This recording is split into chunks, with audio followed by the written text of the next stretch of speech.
Hi, I'm Trevan McGee, and this week's movie is The Matrix Resurrections, starring Keanu Reeves, Carrie-Anne Moss, Neil Patrick Harris, Jonathan Goff, and Jessica Henwick.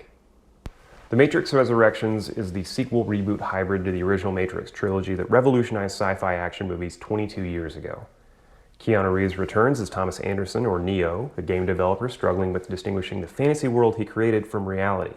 Of course, it turns out that he's not crazy, and as he's reintroduced to the real world, we begin to unravel what happened in the 22 years since the last movie and what happened to the characters within that world.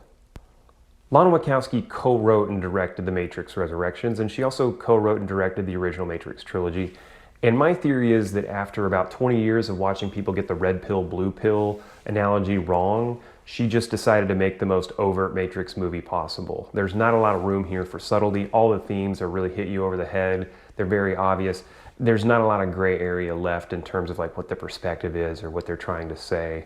It's a very literal movie in that sense. It's also incredibly self-referential. Comments on remakes and reboots and how bad they can be. And it even name checks Warner Brothers at one point.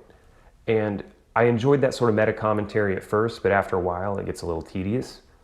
That said, I enjoyed this movie. I enjoyed The Matrix Resurrections. I liked going back to this world. I liked seeing what's happened to the characters since we saw them last.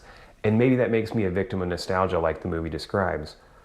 But I will say, if you have any interest in the film, you should see it. It's in theaters right now, and it's also on HBO Max. For KCTV5, I'm Trevan McGee.